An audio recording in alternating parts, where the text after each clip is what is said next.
صدیوں پرانی بات ہے، کسی ملک پر ایک بادشاہ حکومت کرتا تھا۔ ملک میں امن و امان تھا، ہر طرف خوشحالی تھی۔ بادشاہ کے دربار میں وزراء، امراء ایک دوسرے کے خلاف سازشیں کرتے رہتے تھے۔ ان میں ایک وزیر پیش تھا، وہ دوسروں کے سامنے شیخی بگاڑتا، ان پر رعب و دبدبہ رکھتا تھا، مگر جب بادشاہ کے سامنے آتا تھا تو بھیگی بلی بن جاتا تھا، دوسرے وزراء کی شکایتیں لگاتا تھا اور خود کو بڑا نیک پارسا بنا کر پیش کرتا تھا۔ بادشاہ کے دوسرے درباری اس سے بہت نالاں تھے۔ چونکہ بادشاہ کا منظور نظر تھا، اسی لیے سبھی خاموش رہتے تھے۔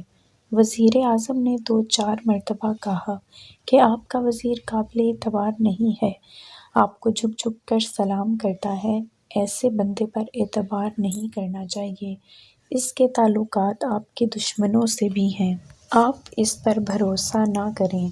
مگر بادشاہ نے سنی انسنی کر دی۔ کچھ عرصے بعد بادشاہ کے خلاف سازشیں عروج پر تھیں۔ وہ وزیر پس پردہ بادشاہ کے مخالفوں کے ساتھ تھا، مگر جب بادشاہ کے سامنے آتا ان کی برائیاں کرتا، بادشاہ کی کوئی بات کرتا تو فوراً انہیں مخبری بھی کر دیتا تھا۔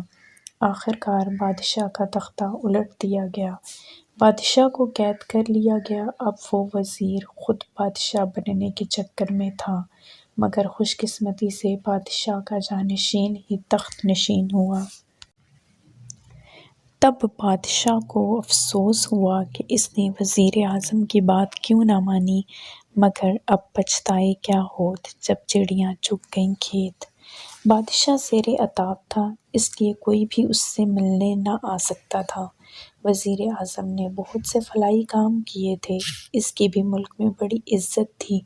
وہ کسی نہ کسی طرح معزول بادشاہ سے ملاقات کرنے پہنچ گیا۔ معزول بادشاہ نے وزیر اعظم کو دیکھتے ہی کہا، کاش میں نے تیری تجویز پر عمل کیا ہوتا۔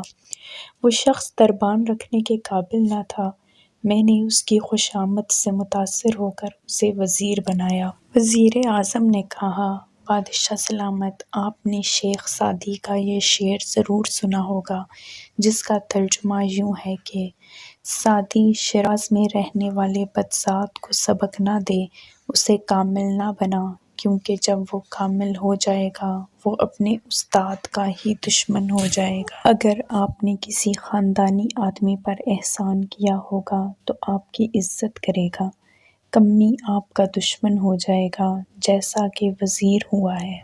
بادشاہ نے کہا، ہاں تم بالکل ٹھیک کہتے ہو۔ میں نے بھی امام علی علیہ السلام کا ایک فرمان پڑھا ہے، امام فرماتے ہیں کہ جس پر احسان کرو اس کے شر سے بچو۔